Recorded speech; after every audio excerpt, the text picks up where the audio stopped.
ഒരു കാര്യം ഉറപ്പാണ്, എന്നേക്കാൾ കൂടുതൽ വീട് കയറിയതും എന്നേക്കാൾ കൂടുതൽ മനുഷ്യന്മാരെ കണ്ടതും എന്നേക്കാൾ കൂടുതൽ വിയർപ്പൊഴുക്കിയതും എന്നേക്കാൾ കൂടുതൽ അധ്വാനിച്ചതുമായിട്ടുള്ള ഒരാളുണ്ടെങ്കിൽ ആളുടെ പേര് ഷാഫി പറമ്പിലെന്നാണ് എന്ന് ഞങ്ങൾ വാക്ക് തരുന്നു.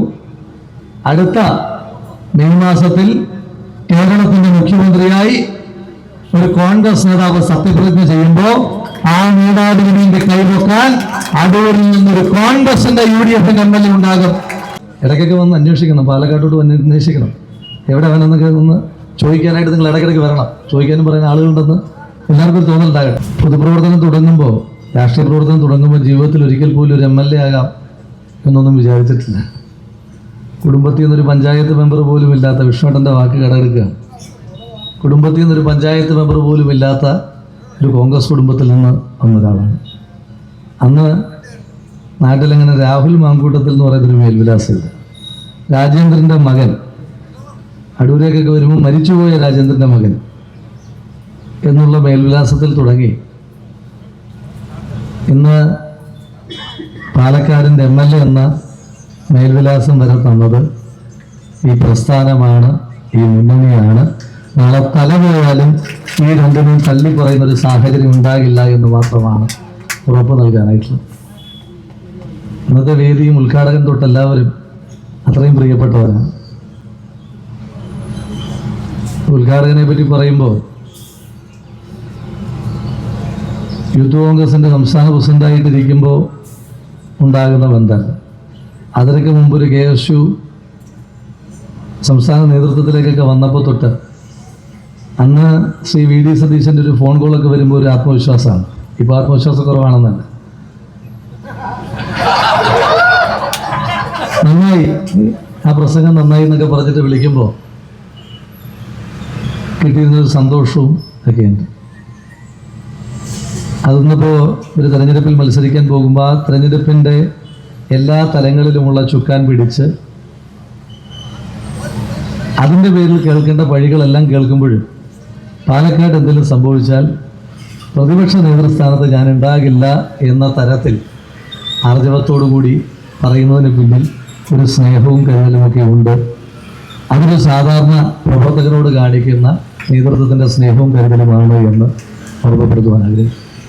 പിന്നെ വിശ്വേട്ടനുണ്ട്. വിശ്വേട്ടൻ MLA ഒക്കെ ആകുമ്പോൾ, വിശ്വേട്ടൻ ഇങ്ങനെ KSU പ്രസിഡൻ്റൊക്കെ ആകുമ്പോൾ ദൂരെ ഒന്നും മാത്രമേ അറിയത്തുള്ളൂ. മറ്റു ജില്ലയാണെന്നൊക്കെ പറഞ്ഞാലും നമ്മുടെ തൊട്ടടുത്ത പ്രദേശമായതുകൊണ്ട് ഈ വിശ്വേട്ടൻ്റെ വളർച്ച ഇങ്ങനെ കണ്ണിൻ്റെ മുന്നിലൂടെ കാണുമ്പോൾ നമ്മുടെ ഒരു അറിയാത്ത കാലത്ത് പോലും നമ്മുടെ ആരൊക്കെയോ എന്തൊക്കെയോ ആകുന്നു എന്നുള്ളൊരു സന്തോഷമായിരുന്നു. പുള്ളി ചെങ്ങന്നൂർ MLA ആദ്യമായിട്ടാകുമ്പം എനിക്ക് അദ്ദേഹത്തെ വ്യക്തിപരമായി പരിചയമില്ല, എങ്കിലും ഒരു സന്തോഷം. നമ്മുടെ വീട്ടിൽ നിന്ന് ആരോ ഒരാൾ ഒരു MLA ആയൊരു സന്തോഷമാണ്. അറിഞ്ഞ കാലം തൊട്ട് ഇന്ന് വരെ സഹോദരനായി എന്നല്ല, സഹോദരനെ പോലെ എന്നല്ല, സഹോദരനായി തന്നെ ഒപ്പം നിൽക്കുന്ന, അത് ഓരോ ചെറിയ കാര്യങ്ങളിൽ എന്തെങ്കിലും ഒരു വീഴ്ച ഉണ്ടാകുമ്പോൾ ആദ്യം വിളിക്കുക വിഷ്ണുട്ടനായിരിക്കും. വിഷ്ണുവിനോടൊക്കെ ആദ്യം സംസാരിച്ച് തുടങ്ങുമ്പോൾ ഒരു പരിശീലനമൊക്കെ നടത്തും. ഫോണിലൊക്കെ ആദ്യമായിട്ട് വിഷ്ണുട്ടനെ വിളിക്കുമ്പോൾ പ്രസിഡന്റ് പറഞ്ഞു നോക്കും, വിഷ്ണുവിനെ വിളിക്കാൻ പോകണം, ഫോൺ കണക്ട് ആകുന്നതിന് ഇന്ന കാര്യങ്ങൾ മനസ്സിൽ പറയണം എന്ന് പറഞ്ഞിരുന്ന കാലത്ത് നിന്ന് പിന്നീട് അദ്ദേഹത്തിൻ്റെ സ്നേഹവും വാത്സല്യവും ഒക്കെ എത്രയോ ആസ്വദിക്കുവാൻ പറ്റിയിട്ടുണ്ട്. PK ഫിറോസ് ഒരു മുന്നണിയിലെ മറ്റൊരു പാർട്ടിയിലെ നേതാവായിട്ടല്ല, PK ഫിറോസിനെ മറ്റൊരു പാർട്ടിയുടെ നേതാവായിട്ട് കാണാനേ കഴിയില്ല. ഒരു സഹോദരനായി ഇപ്പോൾ ജയിലിൽ ഞങ്ങൾ ഒരു മുറിയിലാണ് ഒരുമിച്ച് 10 ദിവസക്കാലം താമസിച്ചത്. എന്തും പറയാൻ കഴിയുന്ന ഒരു വല്ലാത്ത ബോണ്ടിങ് ആ മനുഷ്യനുമായിട്ടുണ്ട്. പിന്നെ ഏറ്റവും പ്രിയപ്പെട്ട, ഇപ്പോൾ വേദിയിലില്ല, ശ്രീ ഷാഫി പറമ്പിൽ. അദ്ദേഹത്തെ പറ്റി ഞാൻ എന്ത് പറഞ്ഞാലും മതിയാകാത്ത അത്ര വലിയ സ്നേഹബന്ധം.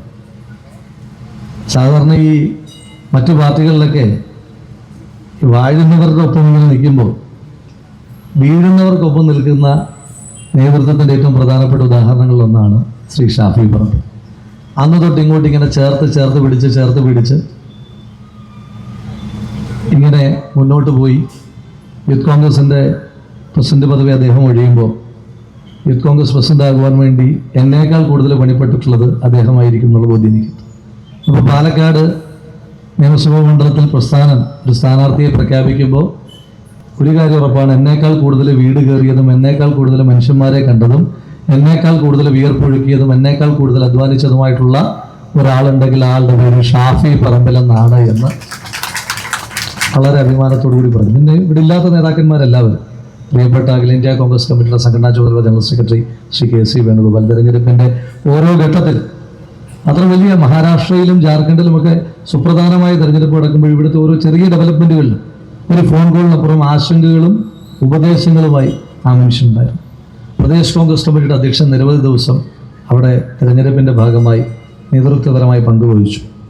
മഹാരാഷ്ട്രയുടെ ചുമതലകളിൽ നിൽക്കുമ്പോഴും ബഹുമാനായ ശ്രീ രമേശ് ചെന്നിത്തല നിരന്തരമായ ഇടപെടലുകൾ, അങ്ങനെ എല്ലാവരും ഏറ്റവും ഒടുവിലായി അങ്ങനെ ഞാൻ നന്ദി പറഞ്ഞു പോവുകയല്ല. അടൂരെ ആളുകളുടെ കാര്യം പറയുമ്പോൾ ഇന്നിപ്പോൾ പരിപാടിക്ക് മുൻപന്തിയിൽ നിന്നത് ശിവാസ് ചേട്ടനും ഗോപൻ ചേട്ടനുമാണ്. അത് ഈ പരിപാടിക്ക് മാത്രമല്ല പ്രസിഡന്റ് ഒരു മുൻപന്തിയിൽ നിൽക്കുന്നത്. ഏത് കാലം തൊട്ട് KSUവിൻ്റെ ഒരു പരിപാടി ഇടുമ്പോൾ തന്നെ നമ്മുടെ ആത്മവിശ്വാസം ശിവാസ് ചേട്ടനും ഗോപൻ ചേട്ടനും ഫ്രണ്ടിൽ ഉണ്ടാകും എന്നുള്ളൊരു കോൺഫിഡൻസാണ്. അന്ന് ഒരു പരിപാടി നടത്താൻ 500 രൂപ തരുന്ന കാലം തൊട്ട് ഇന്ന് വരെ അങ്ങനെ ചേർത്ത് നിർത്തിപ്പോകുന്ന നേതൃത്വം. ഏറ്റവും പ്രിയപ്പെട്ട അജിത് ചായൻ ഇരിപ്പുണ്ട്, പരമേശ്വരൻ ചേട്ടൻ ഇരിപ്പുണ്ട്, വിജുചായനും ബിനോസ് അതൊരു കോംബോയായിട്ട് എപ്പോഴും പറയുന്നതാണ്. മണിച്ചേട്ടൻ ഇരിപ്പുണ്ട്, ജില്ലയിൽ എല്ലാവിധമായ പിന്തുണയും തരുന്ന പ്രിയപ്പെട്ട സതീഷ് സാർ ഇരിക്കും. ഇവിടെ ഇല്ലാത്ത ഒരുപാട് ആളുകളാണ്, പേരുകൾ പറയുമ്പോൾ ഒരുപാടുണ്ട്. പ്രകാശ് സാറ് എത്തണമെന്ന് ഒരുപാട് ആഗ്രഹിച്ചതാണ്. അവിടുത്തെ ചുമതലക്കാരനായി നിന്നുകൊണ്ട്, പാലക്കാടിൻ്റെ ചുമതലക്കാരനായി നിന്നുകൊണ്ട്, ആ ചുമതലക്കാരനപ്പുറം അദ്ദേഹം തന്നെ പറഞ്ഞു പിതൃസ്ഥാനീയനായിട്ടാണ് ഞാനിവിടെ നിൽക്കുന്നതെന്ന് പറഞ്ഞിട്ട് തന്നിട്ടുള്ള കരുതൽ തൊട്ടിങ്ങോട്ട്. പിന്നെ ഇവിടുന്ന് വന്നിട്ടുള്ള പ്രസാദ് സാറൊക്കെ കുറേ ആളുകളുമായിട്ടാണ്. അങ്ങനെ എല്ലാ ആളുകളും, അടൂരിലെ എല്ലാ ആളുകളുടെ ഒരു വലിയ സ്നേഹം പാലക്കാടുണ്ട്. പാലക്കാടിൻ്റെ ഒരു MLA ആകുവാൻ അവസരം കിട്ടുമ്പോൾ അതിനകത്ത് എന്നെപ്പോലുള്ള ഒരു സാധാരണ കോൺഗ്രസ് കുടുംബത്തിൽ നിന്ന് കടന്നു വരുന്ന ഒരാൾക്ക് ഒരു നാടിൻ്റെ MLA ആകുവാൻ അവസരം കിട്ടുമ്പോൾ ഈ നാട്ടിലെ കോൺഗ്രസിൻ്റെ UDFൻ്റെയും പ്രവർത്തകരുടെ വിയർപ്പും ചോരയും രക്തവുമല്ല അതിനകത്ത് അടങ്ങിയിട്ടുണ്ട് എന്നുള്ള ഉത്തമമായ ബോധ്യമുണ്ട്. കാരണം ഈ നിരത്തിൽ കിടന്ന് എന്തോരം പോലീസുകാരുടെ തല്ലുകൊണ്ടിട്ടുള്ള ആളുകളാണെന്ന്, ഈ നിരത്തിൽ കിടന്ന് എന്തോരം മറ്റു പാർട്ടിക്കാരുടെ തല്ലുകൾ കൊണ്ടിട്ടുള്ളവരാണ് നമ്മൾ ഓരോരുത്തർ. ഏറ്റവും ഒടുവിൽ സെക്രട്ടേറിയറ്റ് ഉടയ്ക്കുന്ന നെഞ്ചു ഉടയ്ക്കുന്നു, ഏറ്റവും ഒടുവിൽ നടന്ന ബാങ്ക് തെരഞ്ഞെടുപ്പിൽ പോലും. അങ്ങനെ നമ്മുടെ ഓരോരുത്തരുടെയും ചോരയുടെയും വിയർപ്പിൻ്റെയും ഒക്കെ ഭാഗമായിട്ടാണ് കൂട്ടത്തിൽ ഒരാൾക്ക് ഇങ്ങനത്തെ അവസരം കിട്ടുന്നത്. പ്രിയപ്പെട്ട ശ്രീ MG കണ്ണൻ ഇവിടെ ഇരിക്കും. കഴിഞ്ഞ തെരഞ്ഞെടുപ്പിൽ വളരെ ചെറിയ വ്യത്യാസം മാത്രമേ അടൂരുണ്ടായിട്ടുള്ളൂ. ഒരു കാര്യം ഞാൻ പറയാം, ഞാൻ അതും കൂടെ പറഞ്ഞിട്ട് അവസാനിപ്പിക്കുകയാണ്.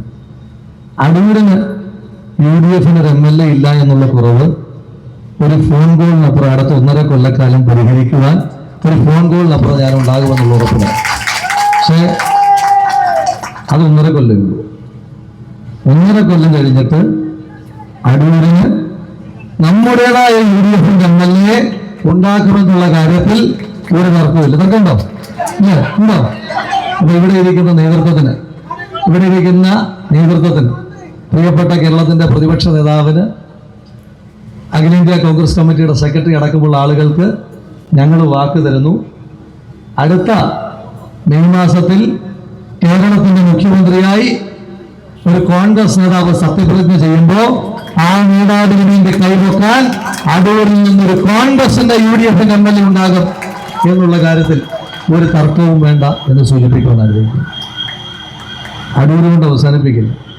പാലക്കാട്ടെ വിജയത്തിന്റെ ആവേശം ഉൾക്കൊണ്ട് ജില്ലയിലെ 5 നിയോജക മണ്ഡലത്തിൽ നിന്ന്, ആറന്മുളയിൽ നിന്ന്, തിരുവല്ലയിൽ നിന്ന്, റാന്നിയിൽ നിന്ന്, കോന്നിയിൽ നിന്ന്, അടൂരിൽ നിന്ന് UDFന്റെ MLAമാരുണ്ടാകുമ്പോൾ ആ MLAമാരുടെ സ്വീകരണ യോഗത്തിൽ കൂടി പാലക്കാടിൻ്റെ MLA എന്ന നിലയിൽ പങ്കെടുക്കണമെന്നുള്ളൊരു ആഗ്രഹം കൂടി ഈ അവസരത്തിൽ പങ്കുവെച്ചുകൊണ്ട് നാളിതുവരെ ചേർത്ത് നിർത്തിയ പ്രിയപ്പെട്ടവർ, ഓരോ ചെറിയ പ്രയാസങ്ങൾ, ഇപ്പോൾ സുഭാഷണൊക്കെ നിൽക്കുന്നു, വേദികൾ പറയുമ്പോൾ ഒരുപാട് വേദികളുണ്ട്. നാളിതുവരെ ചേർത്ത് നിർത്തിയ മനുഷ്യന്മാരാണ് നിങ്ങൾ ഓരോരുത്തരും. ആ ചേർത്ത് നിർത്തലാണ് ഇന്ന് ഒരു നിയമസഭാംഗമാക്കിയത് എന്ന് ഓർമ്മപ്പെടുത്തിക്കൊണ്ട് പ്രിയപ്പെട്ട എൻ്റെ അടൂരെ KS യൂത്ത് കോൺഗ്രസ്സുകാരെല്ലാം നിൽക്കുന്നു. പേര് പറയുമ്പോൾ ഒത്തിരി ഉണ്ട്. കണ്ടമാനം തല്ല് മറ്റു പാർട്ടിക്കാരിൽ നിന്നും പോലീസിൽ നിന്നും ഒക്കെ ഏറ്റുവാങ്ങുമ്പോൾ പിടിക്കുന്ന കൊടിയുടെ ആവേശത്തിൽ ആർജവത്തിൽ ഒരു അല്പം പോലും വ്യതിചലനം വരുത്താത്ത പ്രിയപ്പെട്ട KSUവിൻ്റെ യൂത്ത് കോൺഗ്രസിൻ്റെ സഹപ്രവർത്തകർ, നിങ്ങൾക്ക് എല്ലാവർക്കും സ്നേഹാഭിവാദ്യങ്ങൾ. ഈ യോഗത്തിന് ഒരു നന്ദി പറഞ്ഞുകൊണ്ട് അവസാനിപ്പിക്കുന്നില്ല. നിറഞ്ഞ സ്നേഹം ഒരു ഫോൺ കോളിനപ്പുറം ഉണ്ടാകുമെന്ന് ഒരിക്കൽ കൂടി ഓർമ്മപ്പെടുത്തിക്കൊണ്ട് നിങ്ങളുടെ എല്ലാവരുടെയും സ്നേഹം ഇനി ഉണ്ടാകണം. ഇടയ്ക്കൊക്കെ വന്ന് അന്വേഷിക്കണം, പാലക്കാട്ടോട്ട് വന്ന് അന്വേഷിക്കണം, എവിടെ അവനെന്നൊക്കെ ഒന്ന് ചോദിക്കാനായിട്ട് നിങ്ങൾ ഇടയ്ക്കിടയ്ക്ക് വരണം. ചോദിക്കാനും പറയുന്ന ആളുകളുണ്ടെന്ന് എല്ലാവർക്കും ഒരു തോന്നലുണ്ടാകട്ടെ. അപ്പോൾ അതുകൊണ്ട് അത് മാത്രം പറഞ്ഞുകൊണ്ട് നിങ്ങൾക്ക് എല്ലാവർക്കും സ്നേഹാഭിവാദ്യങ്ങൾ അർപ്പിച്ചുകൊണ്ട് നിർത്തുന്നു. നമസ്കാരം.